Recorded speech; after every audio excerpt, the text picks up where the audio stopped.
The sound of a hammer hitting wood echoes through a quiet suburban street on a Sunday morning. Nothing unusual.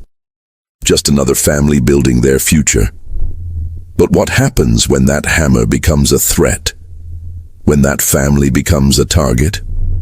And when the very dream they're building turns into a nightmare they never saw coming? Marcus and Keisha Thompson had saved for 17 years.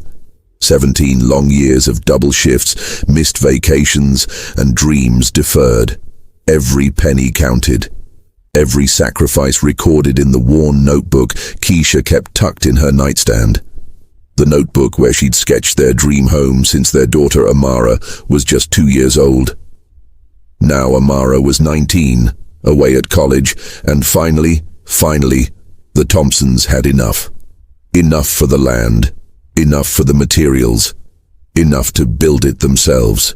The lot they'd purchased sat at the end of Maple Ridge Lane, a street lined with modest but well-kept homes, mature oak trees creating a canopy that dappled the sidewalks with morning light.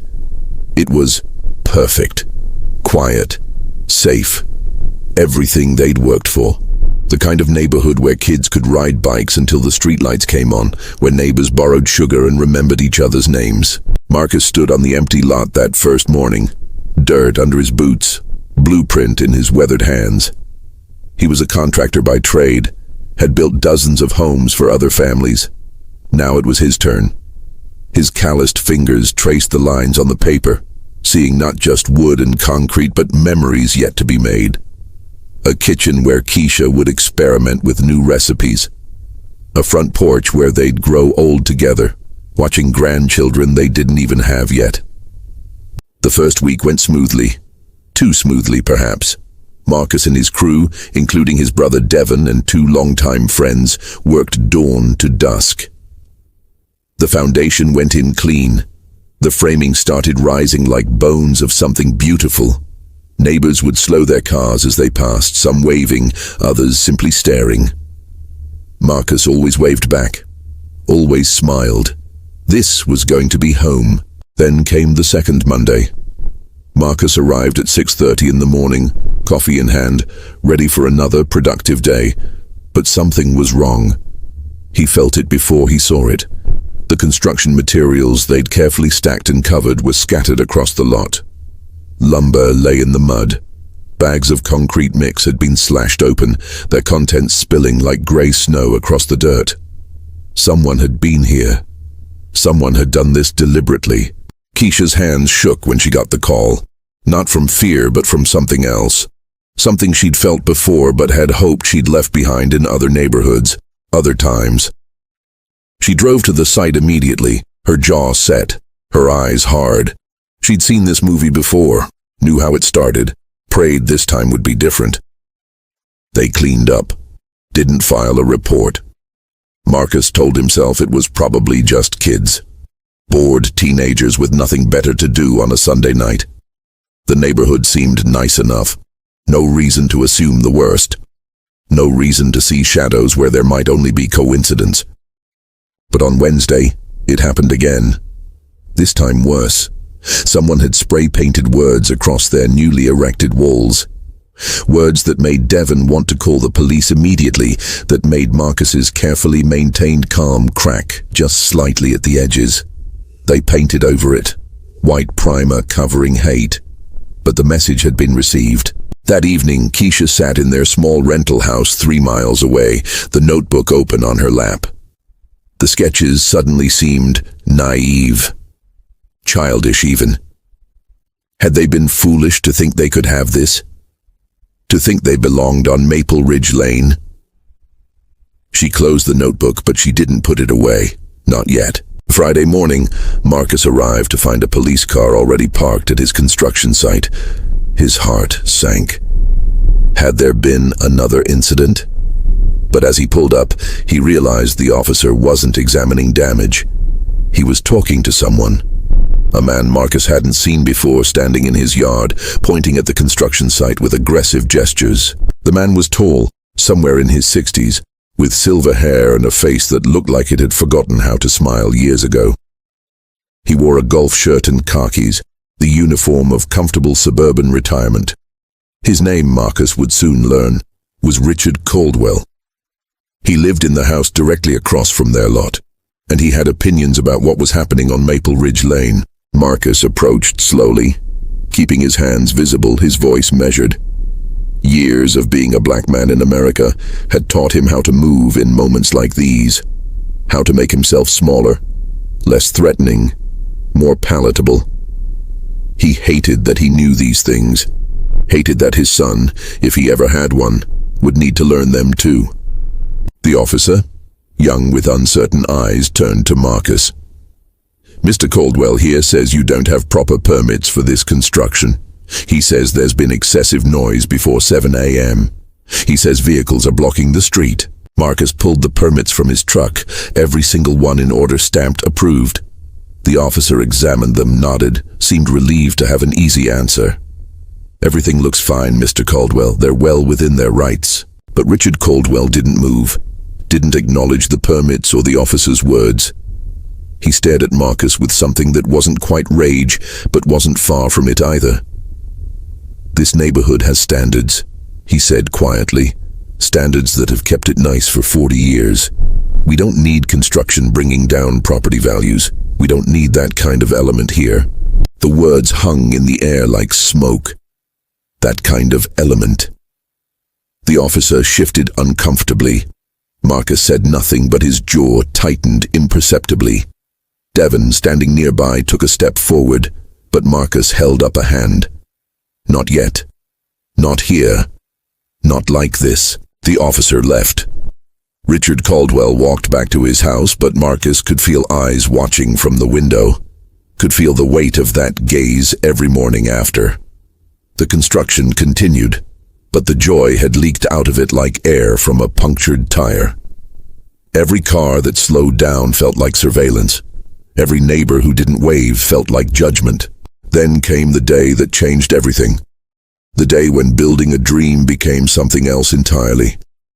The day when Marcus and Keisha Thompson discovered that sometimes the walls we build aren't just made of wood and nails, but of something far more complicated, far more fragile, and far more important than they ever imagined. Because what happened next didn't just shock the neighborhood, it didn't just shock Richard Caldwell. It shocked everyone who heard the story, everyone who thought they knew how this tale would end. And it started with a phone call that neither Marcus nor Keisha saw coming. Retry VT.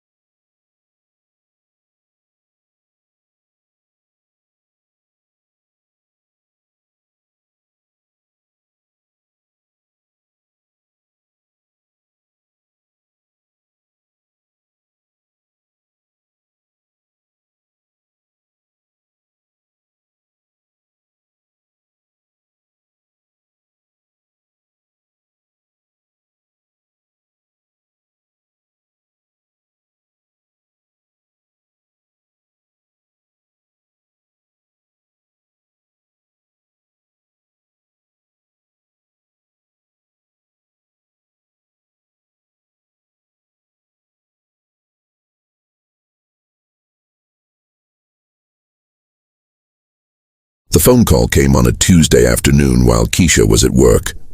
The screen showed a number she didn't recognize, local area code. She almost didn't answer. These days, unknown numbers rarely brought good news. But something made her thumb hover over the green button, some instinct she couldn't name. She answered. "Hello? Is this Keisha Thompson?" The voice was female, older, with a softness that immediately disarmed her. "This is Margaret Chen. I live 2 houses down from your construction site on Maple Ridge. I hope you don't mind. I got your number from the permit posted on your lot." There was a pause, the kind filled with words searching for the right order. "I need to talk to you about Richard Caldwell." Keisha's first instinct was to tense, to prepare for another complaint, another battle. But Margaret's voice didn't carry accusation. It carried something else. Something like regret. "We should meet," Margaret continued. "Not at the site. Somewhere neutral. There are things you need to know. Things about this neighborhood, about Richard, about why he's doing what he's doing. They met at a small coffee shop 3 blocks away, the kind of place with mismatched chairs and local art on exposed brick walls. Margaret was smaller than Keisha had imagined from her voice, barely 5 feet tall, with silver hair cut short and eyes that had seen more than they wanted to. She ordered tea, her hands wrapped around the cup like it was January instead of late spring. "I've lived on Maple Ridge for 32 years, Margaret began. Watched families come and go. Watched children grow up and move away. Watched the neighborhood change in some ways, stay stubbornly the same in others." She took a sip of tea, gathering courage or organizing thoughts. Keisha couldn't tell which. Richard Caldwell moved here about 15 years ago. His wife had just died. Cancer. Horrible, drawn-out thing that took everything from them, including their savings. He sold their big house across town, downsized to Maple Ridge, bitter about the life he'd lost. Keisha listened, unsure where this was going, unsure why it mattered. But Margaret wasn't finished. At first he was just sad, quiet, kept to himself. But over the years, something hardened in him. He started complaining about everything: kids playing too loud, cars parked wrong, trees dropping leaves on his lawn. Like he was angry at the world for still spinning when his had stopped. She set down her tea, met Keisha's eyes directly. But it got worse when the Johnsons tried to move in. "The Johnsons?" Keisha asked. "Black family," Margaret said simply. "About 8 years ago. They'd bought the house next to Richard's. Before they could even move in, Richard started a petition, claimed their intended renovations would violate neighborhood character. He went door to door, clipboard in hand, collecting signatures. Some people signed because they agreed with him. Most signed because it was easier than confronting him. The Johnsons never moved in, sold to someone else at a loss." Keisha felt something cold settle in her stomach. "So this isn't new?" "No," Margaret said quietly. "It's not new. But here's what you need to understand. Richard's not what he seems. And neither is this neighborhood." She pulled out her phone, scrolled through something, then turned the screen toward Keisha. It was a local news article from 6 years ago. The headline read, "Local man rescues family from house fire." The photo showed a younger-looking Richard Caldwell, soot on his face, standing next to a Latino family, the father's arm around Richard's shoulders. Keisha read the article quickly. Richard had been driving home late one evening when he'd seen flames coming from a house 4 blocks over. He'd run inside, helped evacuate the family, went back in for their elderly grandmother who was bedridden on the 2nd floor. He'd carried her out minutes before the roof collapsed. The fire chief called him a hero. The family called him a miracle. Keisha looked up, confused. "I don't understand." "Neither do I," Margaret admitted. "That's the thing about Richard. He's not a simple villain in a simple story. He's capable of incredible courage, incredible kindness, but he's also capable of incredible cruelty. Like he's 2 different people fighting inside one body, and we never know which one will show up." She took back her phone, looked at the image one more time before putting it away. "I think his hate isn't really about race. I think it's about control. About feeling like if he can just keep everything the same, keep everyone in their proper place, he can somehow reverse time. Bring his wife back. Undo the life that betrayed him. Does that excuse what he's doing to us?" Keisha asked, her voice harder now. "No," Margaret said firmly. "Nothing excuses it. I'm not telling you this to make you sympathize with him. I'm telling you because you need to understand what you're up against. Richard isn't just going to go away. He's going to escalate. And when he does, you need to be ready." She reached across the table, placed her hand over Keisha's. "But you also need to know you're not alone. There are others on this street who are ashamed of what's happening, who want to help but don't know how." That evening, Keisha told Marcus everything over dinner that neither of them really ate. He listened in silence, his fork pushing food around his plate in abstract patterns. When she finished, he sat back, exhaled slowly. "So what do we do?" he asked. "Pack up? Let him win? Or keep building and wait for whatever comes next?" Before Keisha could answer, her phone buzzed. A text from Amara, their daughter. Just a photo at first, her smiling on campus with friends, sunlight in her hair. But then a follow-up message. "Mom, Dad, I'm so proud of you. Building that house is building our legacy. Don't let anyone take that away. I'm coming home next weekend to help." Keisha showed Marcus the message. Something shifted in his face. The weariness didn't disappear, but it was joined by something else. Something like resolve. "We keep building," he said quietly. "But we do it different. We do it visible. We make sure everyone sees exactly what's happening here." The next morning, Marcus did something he'd never done on any construction site before. He put up a large sign facing the street, "The Thompson Family Dream Home," and below it, in smaller letters, "Built with love, persistence, and hope for a better tomorrow." Then he set up his phone on a tripod and started recording, not everything but enough. The progress, the setbacks, the small victories. He created a YouTube channel called Building Home, posted the first video. Within days, it had a few hundred views. Within a week, a few thousand. Comments poured in from other black families who'd faced similar struggles. From interracial couples denied housing. From immigrants who'd been told they didn't belong. But also from people who'd never experienced discrimination, but recognized injustice when they saw it. The story was spreading beyond Maple Ridge Lane, beyond their small suburb, into the wider world where stories like theirs weren't supposed to happen anymore, but somehow still did. Richard Caldwell noticed. Of course he noticed. The cameras, the sign, the attention. He stood in his window more often now, always watching, always waiting. And then, on a Thursday morning 3 weeks into the project, he made his move.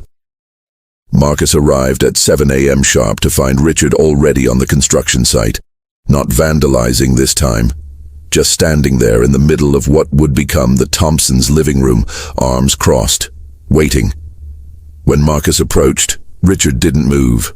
"You're trespassing," Marcus said calmly, Devon already on his phone, ready to call the police. "Am I?"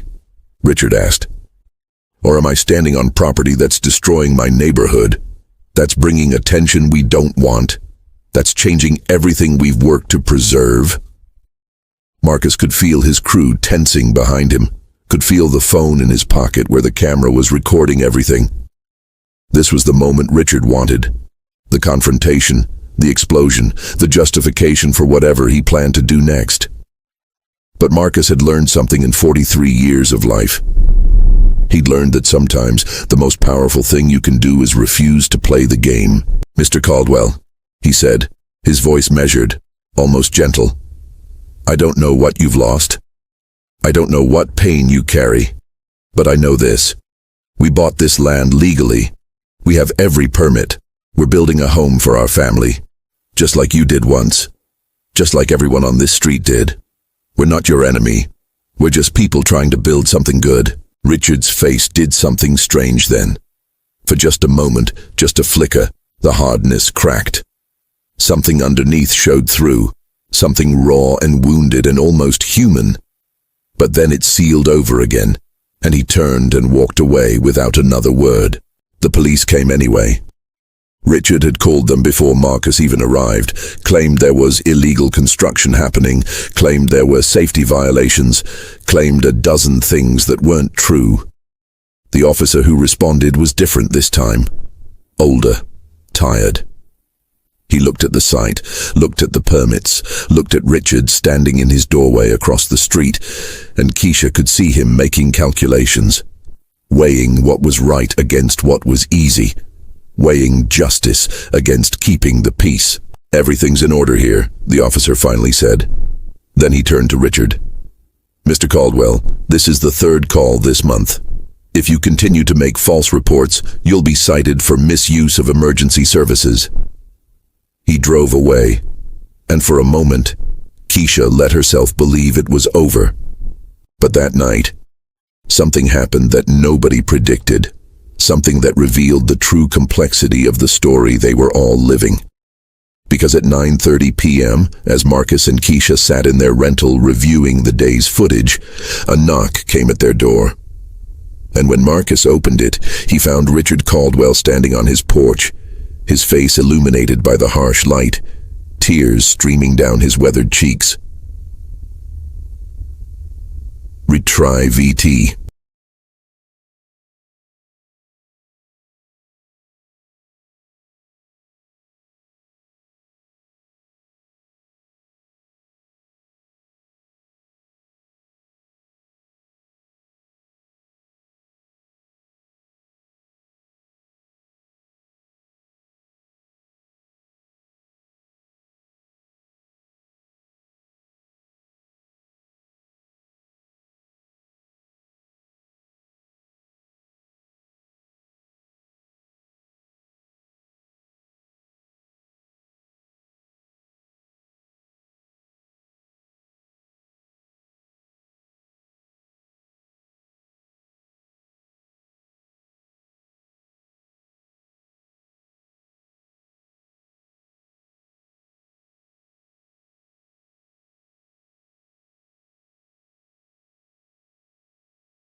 Marcus stood frozen in the doorway, every instinct screaming contradictions. This was the man who had vandalized their dream, who had called the police, who had made their daughter's name a whispered prayer for safety instead of a celebration of homecoming. And yet here he was, shoulders shaking, tears cutting paths through the permanent scowl that had defined him for weeks. Keisha appeared behind Marcus, her hand finding his shoulder, her presence both anchor and question. Richard's mouth opened, closed, opened again. The words seemed to cost him something vital. "My daughter called tonight," he finally said, his voice scraped raw. "First time in 3 years. She saw your videos, recognized the street, recognized me in the background of one of them, standing in my window like some haunted thing." He wiped at his face with the back of his hand, angry at his own tears, angry at everything. "She told me I'd become exactly what my wife would have hated, that I'd let grief turn me into a man she wouldn't recognize." The night air was cool, carrying the scent of cut grass and distant barbecues, the sounds of a neighborhood settling into evening routines. Somewhere a dog barked. Somewhere a television murmured through an open window. Normal sounds, peaceful sounds, sounds that felt surreal against the moment unfolding on this small porch. Marcus didn't invite him in, not yet, but he didn't close the door either. "What do you want, Mr. Caldwell?" he asked, and Keisha heard the exhaustion beneath the words. Her husband, who never showed fatigue, who carried the weight of their dreams like it was nothing, suddenly sounded like what he was, tired, so very tired. Richard looked at them both, and something in his face was different now. The armor had cracked, and underneath was just an old man who'd lost his way. "I want to tell you about Susan," he said quietly. "My wife. I want you to understand what this street means to me, what I thought it meant." He swallowed hard. "And then I want to help you build your house." The words landed like stones in still water, ripples of impossibility spreading outward. Keisha felt Marcus tense beside her, felt her own disbelief warring with something she couldn't quite name. Hope, suspicion, some confused mixture of both. Marcus stepped back, opening the door wider, and Richard Caldwell entered the home of the people he'd tried to destroy. They sat in the small living room, the space cramped with moving boxes still unpacked from when they'd downsized to afford the land. Richard perched on the edge of the couch, like a bird ready for flight, his hands clasped between his knees. Keisha made coffee not because anyone wanted it, but because her hands needed something to do. some familiar ritual to steady the strangeness of this moment. Susan and I moved to Maple Ridge Lane 37 years ago. Richard began, his eyes focused on something invisible in the middle distance. Just married, young, stupid in love the way young people are. He smiled then, just barely, a ghost of joy haunting his weathered face. She was a teacher, elementary school. She saw the good in everyone. Even the kids other teachers gave up on, she'd find their spark, their potential. He paused, accepted the coffee Keisha handed him with a nod of thanks. She taught me that. How to look deeper, how to see beyond first impressions. Marcus sat in the armchair across from him, Keisha on the arm beside him, her hand resting on his shoulder. They listened because sometimes listening is the only thing you can do, even when every cell in your body wants to scream about injustice, about the weeks of harassment, about the fear that had become their constant companion. We couldn't have children, Richard continued. Doctors said it wasn't possible. So Susan poured all that love into her students. Our home became the place where kids came after school, where she'd help with homework, where she'd feed the ones who didn't have enough at home. He looked around their small rental, as if seeing it for the first time. Your daughter, Amara. Susan would have loved her, would have seen that fire in her, that determination. How do you know about Amara? Keisha asked, her voice carefully neutral. Richard had the grace to look ashamed. I watched your videos, all of them. Saw the comments where she posts cheering you on. Saw the way you talk about her in the recordings, the pride in your voices. He set down the untouched coffee. That's when it started breaking through, I think. When I realized I was trying to keep you from building the exact kind of home Susan always dreamed of filling. The kind with love and hope and a future. The silence stretched between them, fragile as spun glass. Outside, a car passed slowly, its headlights sweeping across the room's walls like a searchlight probing for truth. Marcus leaned forward, his elbows on his knees, his voice low and controlled. Mr. Caldwell, I appreciate you coming here. I do. But understanding why you hurt someone doesn't erase the hurt. Your pain doesn't justify ours. Your loss doesn't give you the right to try to steal our dream. I know, Richard said immediately. I know that. I'm not here asking for forgiveness. I'm here asking for a chance to do something right. To honor what Susan believed in, instead of dishonoring it further. He stood then, suddenly restless, pacing the small space like a caged animal seeking escape. When she got sick, everything fell apart. The medical bills, the treatments that didn't work. Watching her disappear piece by piece until the woman I loved was just this fragile shell of pain. He stopped at the window, his back to them. After she died, I was so angry. At God, at the universe, at every person who still got to be happy when my happiness was buried in Mountain View Cemetery. Keisha felt tears prickling her own eyes despite herself. She understood loss, had lost her own mother young, knew how grief could calcify into something sharp and defensive. But she also knew that understanding wasn't the same as excusing. That pain might explain, but it couldn't justify. The Johnsons, Richard said, turning back to face them.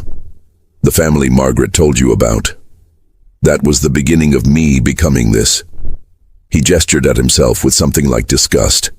I convinced myself that if I could just keep everything frozen, keep the neighborhood exactly as it was when Susan was alive, I could somehow keep her alive too. Every change felt like losing her again. Every new family felt like the world moving on without her. Without us. And so you made them move on without their home, Marcus said flatly. Yes. Richard didn't flinch from it. Yes, I did. And I've carried that shame every day since. Just buried it under more anger, more bitterness, more determination to control something, anything in a world that had proven itself uncontrollable. He moved back to the couch, sat heavily. When you started building, it wasn't really about you. It was never about you. It was about me facing the fact that life goes on, that Susan is gone, and no amount of stopping progress will bring her back. The clock on the wall ticked steadily, marking time that felt both too fast and too slow. Keisha exchanged a glance with Marcus, years of marriage allowing them to communicate in looks what would take others paragraphs to express. He was thinking what she was thinking. Could they trust this? Could pain and revelation really transform a man so completely? Or was this just another manipulation, another attack dressed in different clothes? "What exactly are you proposing?" Marcus asked finally. Richard reached into his jacket pocket, pulled out a folded piece of paper, handed it to Marcus. It was a check, made out to the Thompsons, for $20,000. "I have skills," Richard said. "I was a carpenter before I retired, a good one. I'm offering this money for materials, and I'm offering my labor. No pay, just a chance to build instead of destroy, to create instead of prevent." He met Marcus's eyes directly. "I know I don't deserve your trust. I know I don't deserve your forgiveness. But maybe I can earn back a sliver of the man I used to be, the man Susan married." Marcus stared at the check, the numbers seeming to rearrange themselves, to mean different things, depending on how he looked at them. $20,000 would complete the house weeks earlier, would add the finishes they'd planned to wait on, would transform their budget from tight to comfortable. But could they accept money from hands that had tried to tear down what they were building? Could they work beside a man who had called them a threat? Keisha spoke before Marcus could, her voice steady and clear. "If we do this, there are conditions. You don't get to just show up and salve your conscience. You commit fully, every day. And you use your voice to speak up when others try what you tried. You become an active force for good, not just a passive former villain seeking redemption." Richard nodded immediately. "Anything. And you apologize," she continued, "publicly, on Marcus's channel. You tell the truth about what you did and why it was wrong. Not for us, for the next family, for the Johnsons who lost their home, for every person who sees our story and sees themselves in it." Richard's face paled slightly, but he didn't hesitate. "I'll do it. Tomorrow if you want." Marcus folded the check, held it between two fingers like it might burst into flame. He looked at his wife, saw her slight nod, and made a decision that would change everything about the story they thought they were living. "We'll deposit this check," he said slowly, "but you don't start working with us yet. First, you prove you mean this. You go door to door on Maple Ridge Lane. You tell every neighbor what you did. You undo the poison you spread. When Margaret Chen calls me and says you've done that, truly done it, then we talk about you picking up a hammer." Richard stood, and for the first time since entering their home, he looked lighter somehow. Like confession had released some crushing weight he'd carried so long he'd forgotten it was there. "I'll start tomorrow morning," he said. "And Mr. and Mrs. Thompson, I know sorry isn't enough. I know it doesn't fix what I broke. But I'm sorrier than I have words for." After he left, Marcus and Keisha sat in silence for a long time. Finally, Marcus spoke. "Do you think people can really change? Or do they just get better at hiding who they've always been?" Keisha considered this, considered everything they'd been through, everything they'd learned about the man who'd tried to destroy them. "I think people are more complicated than we want them to be," she said finally. "I think Richard is both the man who saved that family from the fire and the man who drove the Johnsons away. And I think maybe we're about to find out which version wins." But 2 days later, when Marcus arrived at the construction site just after dawn, he discovered something that made him question everything Richard Caldwell had said, everything they'd chosen to believe. The site had been vandalized again, worse than ever before. But this time, there was a witness, and what she had seen changed the entire story in ways that made forgiveness seem like the most dangerous thing they could have offered. Retry VT.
The witness was Mrs. Patterson, an elderly white woman who lived 3 houses down and walked her ancient beagle every morning at 5:30 without fail. She stood at the edge of the construction site now, the dog wheezing beside her, her face pale in the early light. Marcus had his phone out, ready to call the police, ready to document this latest attack when she spoke. "It wasn't Richard," she said, her voice trembling slightly. "I saw them. 3 young men, maybe early 20s. They had a truck, dark-colored, no plates on the front. They were here for maybe 10 minutes, spray painting, knocking things over, making a mess of your beautiful work." Marcus felt the ground shift beneath him, felt reality recalibrating in ways that made his head spin. Not Richard. Then who? And more importantly, why had he assumed? He looked at the damage with new eyes. The spray paint was different this time, sloppier, the words more generic. Where previous vandalism had felt personal, targeted, this felt almost performative, like someone trying to recreate something they'd only heard about. "Did you call the police?" Devon asked, appearing beside Marcus, coffee in hand, stopping short when he saw the destruction. Mrs. Patterson shook her head, looking ashamed. "I should have. In the moment I was just frightened. Old woman alone in the dark, watching young men destroy property. I came home and locked my doors and told myself I'd come tell you first thing." She looked at Marcus with watery blue eyes. "I know what's been happening here. The whole street knows. And I'm ashamed we haven't done more to stop it. To support you." Marcus thanked her, took her number, watched her walk away with her aging dog. Then he stood amid the wreckage and tried to understand what this meant. If Richard hadn't done this, had he done the others? Or had Marcus been so primed to see Richard as the villain that he'd missed other actors in this drama entirely? Keisha arrived 20 minutes later, Amara with her. Their daughter had come home a day early, unable to wait to help with the house. She stood now in what would have been their living room, staring at the destruction with tears streaming down her face. "This is what hate looks like," she said quietly. "This is what we're still fighting, still surviving, still refusing to let win." Marcus pulled her into his arms, this child who had become a woman while he was looking away, who understood things he wished she never had to learn. "We're not giving up," he told her. "We're not letting this stop us." But privately to Keisha later, sitting in the truck while Amara photographed the damage for the police report, he admitted his doubts. What if we're making it worse? What if the attention, the videos, the publicity, what if it's drawing out every hateful person within 50 miles? What if we're putting our family in danger for a house? Keisha was quiet for a long moment, watching their daughter move through the space with determined grace, documenting everything with the thorough precision of someone who understood evidence, who understood that truth required proof. Then she spoke, her voice low but firm. "Marcus, we've been in danger our entire lives. Every time we drove through certain neighborhoods, every time we applied for a loan, every time we walked into a store and felt eyes following us. This isn't new danger, this is just visible danger, and maybe that's better. Maybe being able to point at it, name it, fight it directly, maybe that's progress." The police came. Different officers this time, a black woman in her 40s and a Latino man about Marcus's age. They took statements, photographs, fingerprints from a paint can the vandals had left behind. The woman, Officer Williams, looked at Marcus with understanding that went beyond professional courtesy. "My parents went through something similar in the 70s, she said quietly. Built a home in an all-white suburb outside Chicago. Someone burned it down 2 weeks before they were supposed to move in." She gestured at the house rising around them. "But you're still standing. That matters more than you might realize." By afternoon, the construction crew had cleaned up most of the damage. What couldn't be salvaged was documented, claimed on insurance, replaced. But the emotional cost lingered like smoke, invisible but suffocating.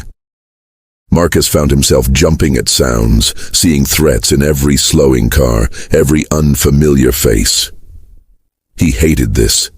Hated that they'd stolen his joy, his peace, his ability to lose himself in the work he loved. Then, around 3 o'clock, Richard Caldwell appeared. He carried a toolbox in one hand and shame on his face like a mask. "I heard what happened," he said. "Mrs. Patterson called me. She's calling everyone, actually, going door to door since I've been too slow about it myself." He set down the toolbox, looked at the fresh paint covering new slurs.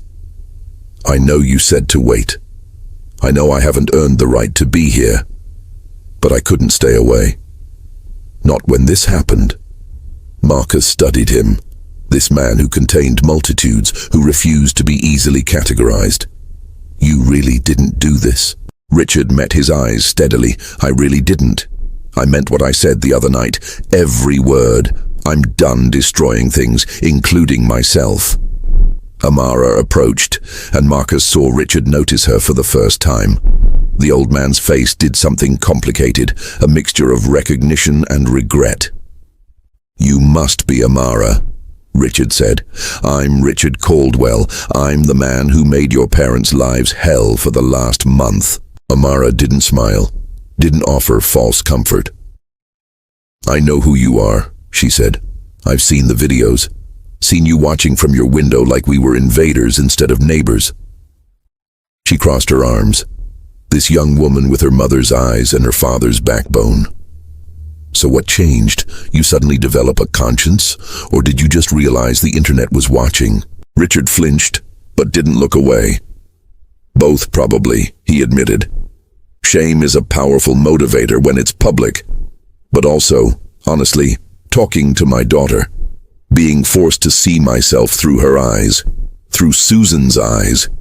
Realizing I'd become something monstrous while telling myself I was just protecting something precious." "What was my father protecting?" Amara asked, her voice sharp. "When he worked 3 jobs to save for this land? What was my mother protecting when she went without so they could afford the permits? They were protecting a dream. You were protecting fear.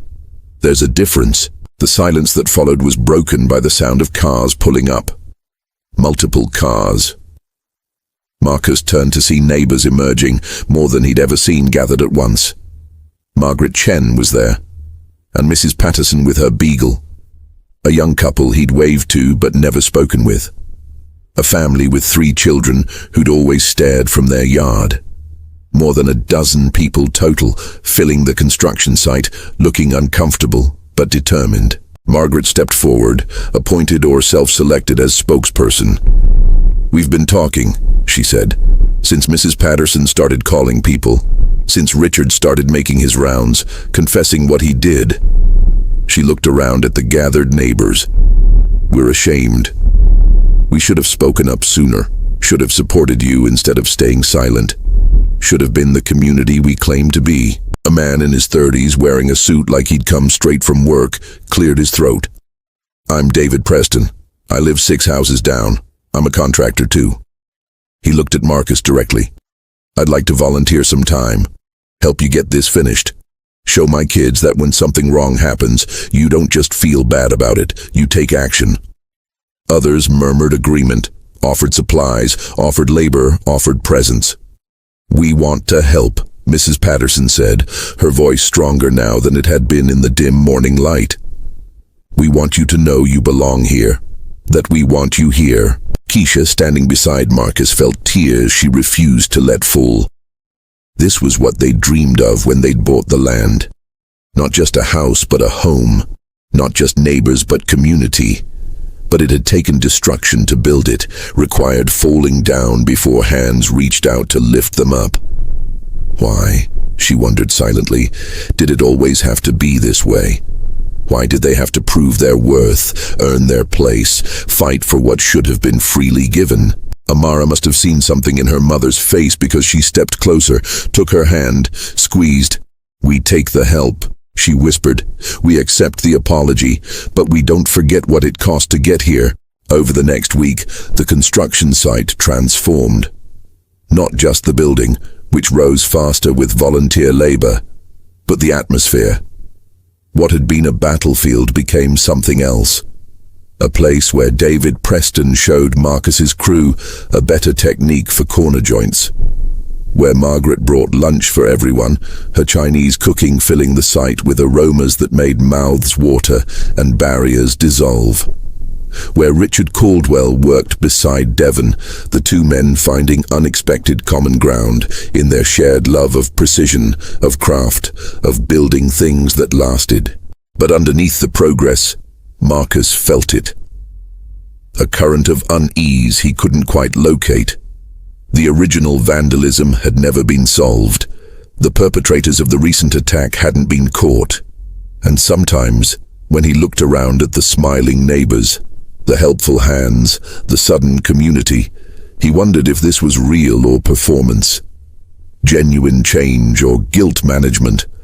Lasting transformation or temporary salve for collective conscience. Amara felt it too. She'd stayed the week, calling it spring break extension, but Marcus knew she was staying as protection.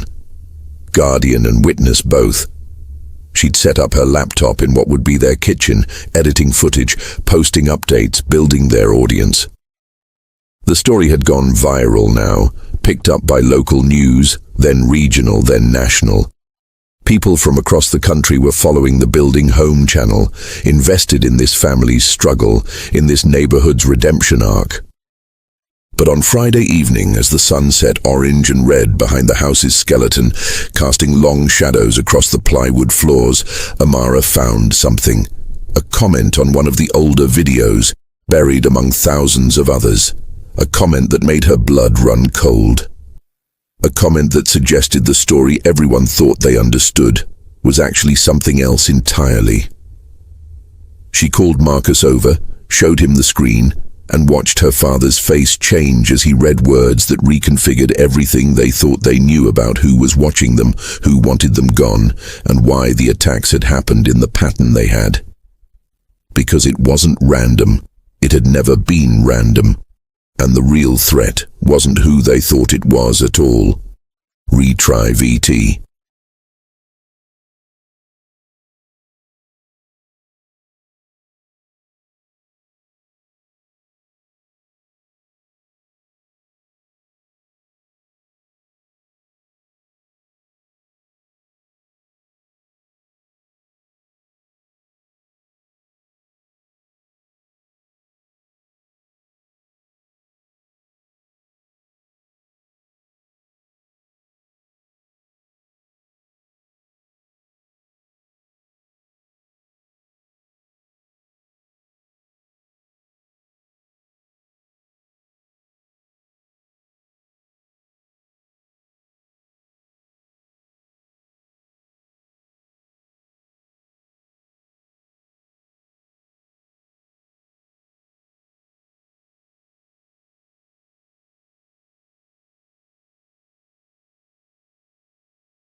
The comment was time-stamped 3 weeks earlier, posted under a username that meant nothing at first glance.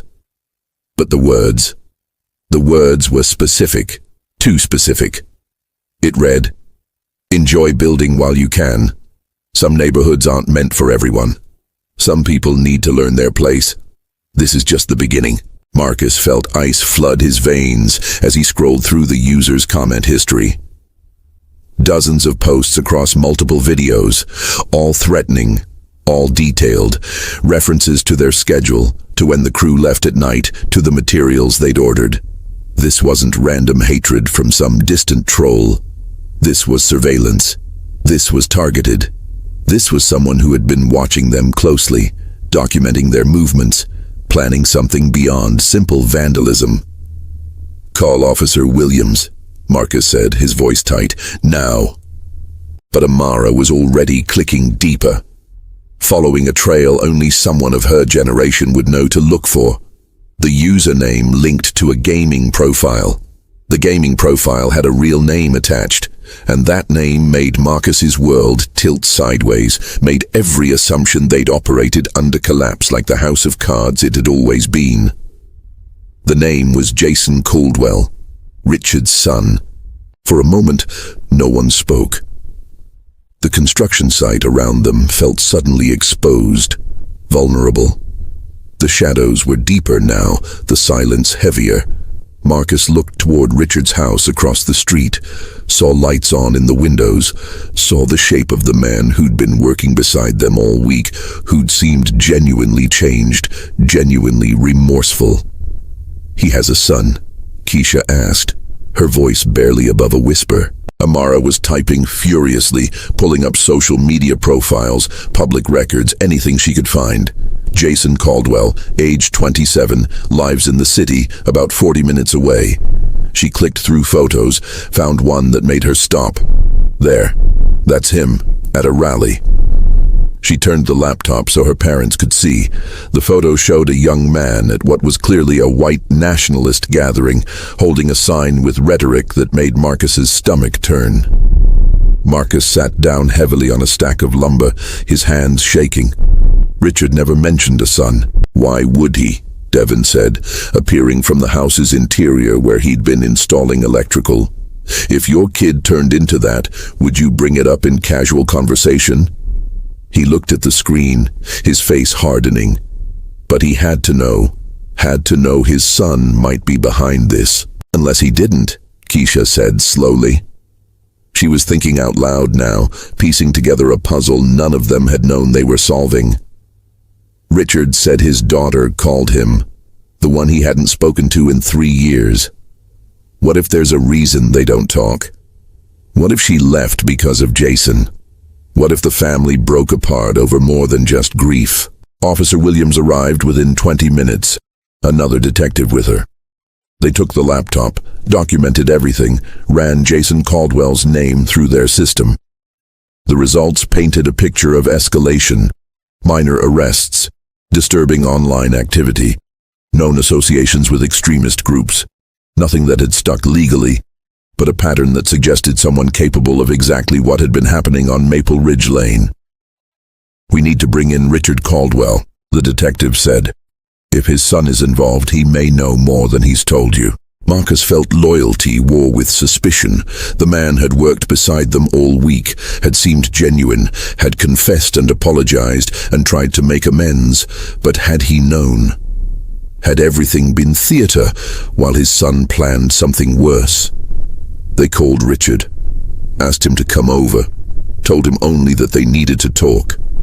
When he arrived, toolbox still in hand like he'd been ready to do evening work, his face fell at the sight of the police.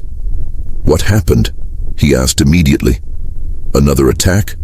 Is everyone okay?" "Sit down, Mr. Caldwell," Officer Williams said, her voice professional but not unkind.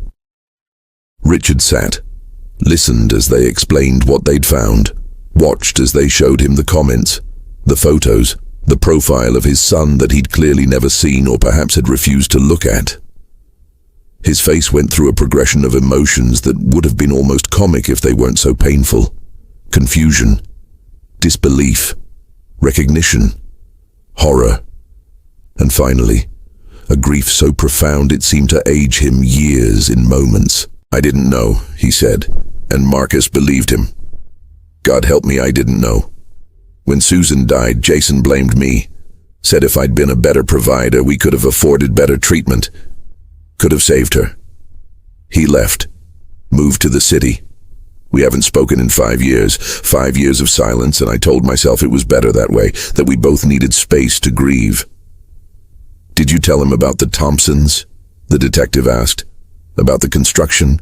Richard shook his head, then stopped, looked up with dawning horror. "My daughter. When she called, Jason was there. I heard him in the background, heard them arguing. She was yelling at him to leave, to get out. I thought it was just sibling conflict. I didn't—" He stood abruptly, started pacing. He must have heard everything, heard me talking about you, about trying to make amends, about working on the house. And he decided to finish what I started, to take it further, to hurt you in ways I never would have. "The pattern makes sense now," Officer Williams said. "The first vandalism incidents were cruder, personal but unfocused. That was you, Mr. Caldwell, acting out of displaced grief. But the later ones escalated, became more targeted, more violent. That's when Jason took over." Marcus watched Richard collapse into himself, watched a man realize his hatred had metastasized in his son, grown into something monstrous in the petri dish of absence and unresolved pain. "This is my fault," Richard said. "I created this. Every bitter word I said when he was growing up. Every resentful comment about how the world was changing. Every moment I chose anger over healing. I planted these seeds and now you're harvesting the poison." "We need to find Jason," the detective said. "Does he have keys to your house? Access to anything that might tell us what he's planning next?" The words hung in the air like a ticking clock. Planning next. Because of course there was a next. The comments had promised it. This is just the beginning. Marcus felt fear he'd kept at bay suddenly flood through him. Not just fear for the house anymore. Fear for Keisha. For Amara. For everyone who'd volunteered here, who'd made themselves targets by association. Richard was already moving, pulling keys from his pocket, leading officers toward his house. Marcus followed, Devon beside him, the 3 men crossing the street in the dying light like soldiers advancing on uncertain ground. Inside Richard's house, they found what they were looking for and what they dreaded finding. A bedroom that had clearly been occupied recently despite Richard's claim that Jason hadn't visited. Fast food bags in the trash, fresh clothes in the hamper. And on the desk, a laptop left open, battery dead but incriminating in its very presence. The police bagged it as evidence. An officer would take it to their forensics team, extract whatever information it contained. But Richard was already searching, pulling open drawers, looking in closets, his movements increasingly frantic. "What are you looking for?" Marcus asked. Richard didn't answer, just kept searching until he found it. A locked metal box hidden in the back of a bedroom closet. He stared at it with an expression Marcus couldn't read. "This was my father's," Richard said quietly. "When he died, he left me his collection. Guns. Hunting rifles mostly, but also handguns. I kept them locked up, never used them. After Susan died, I couldn't even look at them. The reminder of mortality, of violence, of how fragile everything is." He tried the lock. It didn't open. Someone changed the combination. The detective was on his radio immediately, calling for backup, issuing an alert. Jason Caldwell, possibly armed, possibly heading toward Maple Ridge Lane. All units respond. Marcus felt the world narrow to a pinpoint of absolute clarity. They needed to get Keisha and Amara away from the construction site, needed to evacuate the neighborhood, needed to act now. They ran back across the street, found Keisha and Amara right where they'd left them, still processing what they'd learned. "No time to explain," Marcus said, taking his wife's hand. "We're leaving. Now." But even as he said it, he saw headlights turning onto Maple Ridge Lane. A dark truck with no front plate, moving slowly, deliberately, like a predator that had spotted prey. Inside, Marcus knew. This was the moment. The culmination of every choice made, every word spoken, every action taken or not taken.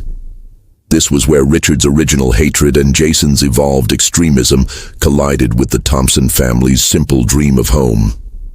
This was where good intentions met real consequences. This was where theory became practice and practice became survival. Devon pushed Amara and Keisha toward his truck parked on the street. Richard stood in his yard, frozen, watching his son's vehicle approach. And Marcus made a choice that later he wouldn't be able to explain, except to say that sometimes you move before thinking, sometimes your body knows what your mind hasn't yet processed.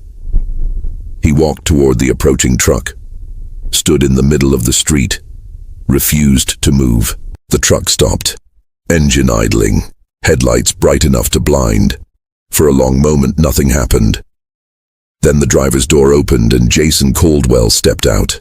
He looked like his father might have looked at that age. Same build, same features. But where Richard's face had learned to hold grief, Jason's held only rage. Pure, undiluted, absolute. "You should have left," Jason said conversationally, like they were discussing weather. "Made it easy on everyone. But you had to stay, had to make a statement, had to rub it in everyone's face that you could just move in anywhere, change everything, and expect us to smile and accept it." He reached back into the truck. Marcus tensed. But what Jason pulled out wasn't a weapon, it was a gasoline can. "Your house burns tonight," Jason said, "with or without you in it. That's your choice." Behind Marcus, police sirens were growing closer. Richard was shouting something, pleading with his son. Neighbors were emerging from homes, drawn by the commotion, becoming witnesses to whatever would happen next. And Marcus stood in the street, between Jason Caldwell and everything he'd built, every dream he'd dared to dream, and understood with perfect clarity that this moment would define not just the house, but who he was, who his family was, what they stood for when standing for something cost everything. "Jason," Marcus said, his voice steady despite the adrenaline flooding his system. "Your father is a good man who made bad choices. You don't have to make worse ones. You don't have to let his pain become your poison. You can choose differently. Right now. Right here. You can be different."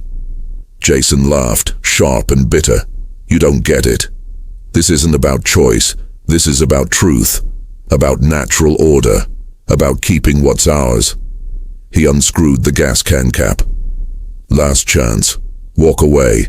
The sirens were so close now, seconds away. But seconds were eternities. Seconds were everything.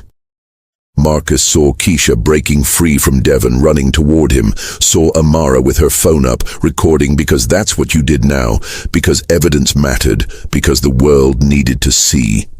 Saw Richard Caldwell moving toward his son with the kind of determination that looked like love or desperation, or maybe both at once.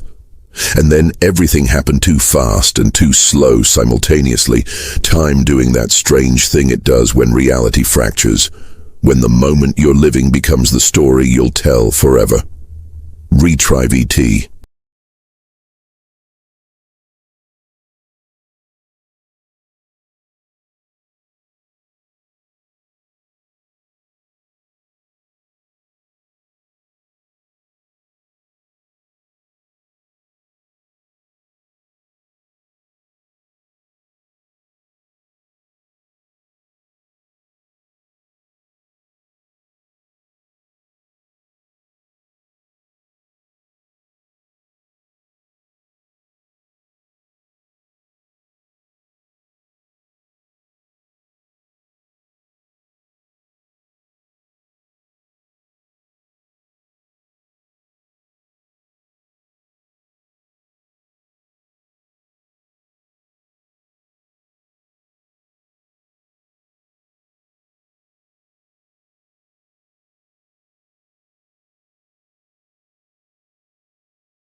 Richard reached his son before the gasoline hit the ground, not with violence, not with force, but with something more powerful and more fragile. He wrapped his arms around Jason and held him. Just held him.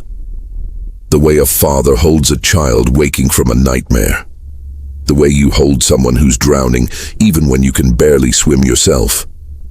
And Jason, this young man full of rage and ideology and inherited pain, went rigid, then crumbled. The gas can slipped from his fingers, hit the pavement, rolled away, spilling its contents harmlessly into the gutter. "I'm sorry," Richard said, his voice breaking. "I'm so sorry. For all of it. For letting you grow up thinking anger was strength. For showing you how to hate instead of how to heal. For leaving you alone with grief you were too young to carry.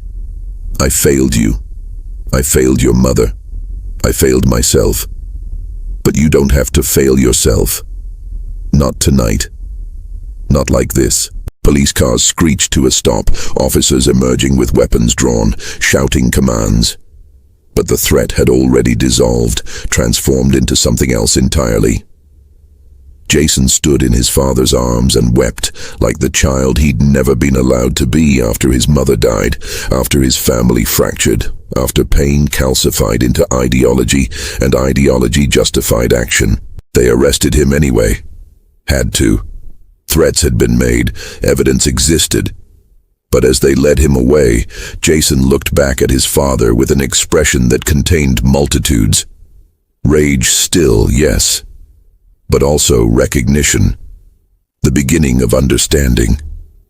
Maybe even the seed of something like redemption, though that word felt too clean for the messy reality of human transformation. Marcus stood in the street watching until the police cars disappeared, taking Jason Caldwell away to face consequences that were both too much and not enough.